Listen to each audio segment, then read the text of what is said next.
Okay, so in this video, we want to talk about distributive property. Now, before we can talk about the distributive property, we have to understand what terms are. Because if you don't understand what terms are, you're not going to be able to do the distributive property.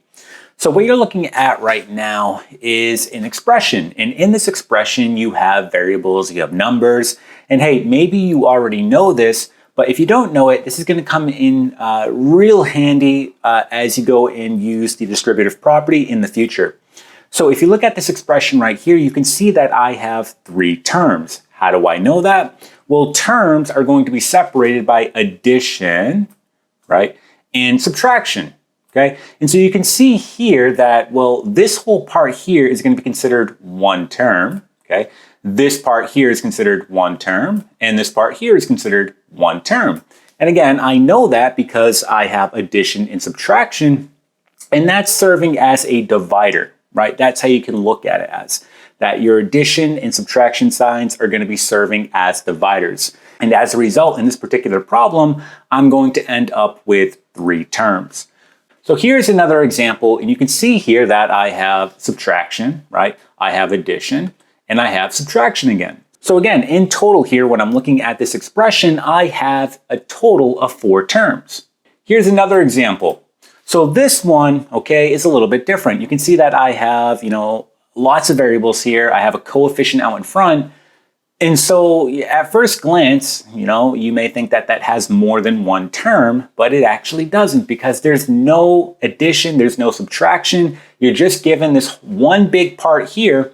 And again, this is going to be considered all one term. Again, you do not see addition or subtraction anywhere. I mean, technically this is a positive 7, but other than that, you don't have any other operators. So as a result, right, there's only one term here. So let's go ahead and look at some of these examples now in regards to the distributive property. So here's our first example. Now, what you want to do is you want to look at what you have inside parentheses. Essentially, what we're doing here, we're multiplying, right? I'm doing 5 times everything inside. Now, going back to those first three examples, let's go ahead and identify how many terms I have inside the parentheses. And I can see here that I have 1, 2, 3. So I have 3 terms here. And what that essentially means, I have to distribute this 5 3 times, right? I'm going to have to distribute 3 times. So that's exactly what I'm going to do here. Now, I like to draw arrows going to all of my terms. So this 5 has to go to the x, this 5 has to go to the negative y, and this 5 also has to go to the positive 2. Again, that's going to be a total of 3 times. Now, when I do that, what do I get? Well, I get 5 times x, I get 5x, right? Now I'm going to do 5 times the negative y, I get negative 5y. And then I'm going to do 5 times 2, and I get plus 10, okay? Now, here's our new expression, and you can see that I do not have any like terms here. I can't combine anything. This problem here is now going to be done, right? This is complete, right? So I'm going to go ahead and box it in. There's nothing else I can do here. Let's go ahead and try another example.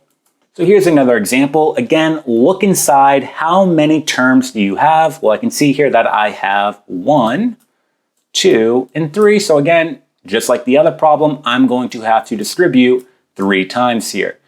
So this 4x, okay, not a big deal. I have a variable and a coefficient. We're going to distribute the whole thing. So this 4x goes to 5. This 4x also goes to negative y. And this 4x goes to 2. And I'm going to go ahead and multiply this out now. So 4x times 5, I get 20x. Okay. And now I'm going to do 4x times a negative y. Well, that gives me negative 4xy. Right? And then lastly, I'm going to do 4x times a positive 2. That gives me positive 8x. Okay? And so again, at this point here, you want to see if you can combine any like terms. And I can see here that I can combine like terms. You can see that I have this 20x and this positive 8x. So if I combine that, I'm going to get a 28x. So you can go ahead and reduce this down. You're going to have 28x. Right, so we're done with these terms now. And then I have negative 4xy. So negative 4xy. Okay, and this problem is now going to be complete. And so again, you could have done this at the beginning of the problem. If you go way back to the beginning right here, you could have done 5 plus 2, you would have gotten 7. You could have reduced this part down here inside parentheses, and then you would have taken that 4x and distributed inside. But again, you wouldn't do it 3 times, you would only do it 2 times, because by combining 5 and 2, I now only have 2 terms, right? I'll have 7 minus y as opposed to 5 minus y plus 2. So just keep that in mind. So let's try another example. So here's a good example. You can see that inside parentheses, you don't see any operators. You don't see any addition or subtraction. Again, technically that 7 is positive, but that's the only operator we have. We have a positive 7 x, y, z, right? So we have one term here, meaning we're going to distribute one time. Now, it's the whole thing. So you're simply just going to do 4 times 7. That's going to give you 28. Right? And then you're just going to write x, y, z. And that's it. So here's our last example, and we're dealing with a fraction, right? It's not a big deal, though, because you can see on this fraction here, on my denominator, I have a 5. And again, this is a fraction bar right here, in case you're wondering, that little slash, that is a fraction, right? 7 over 5. Now, let's go ahead and check and see how many terms I have here. I have one term here, I have one here, and one here.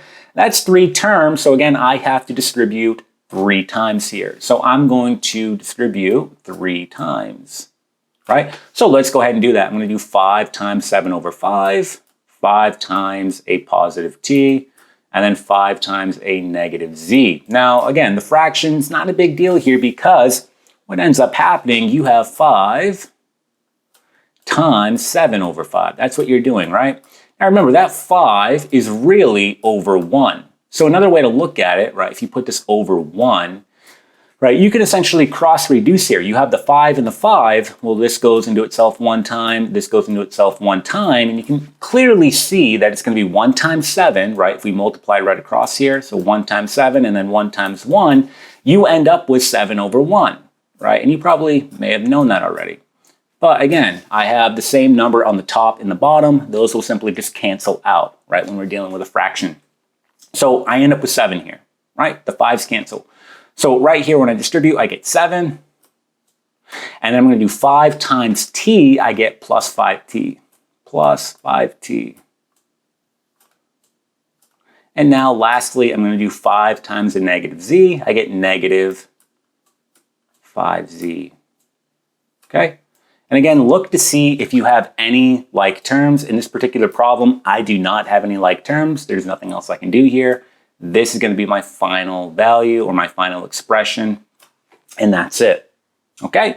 So be sure to hit that like button if you found it helpful, and make sure you subscribe for more math videos in the future. I'll see you in the next one.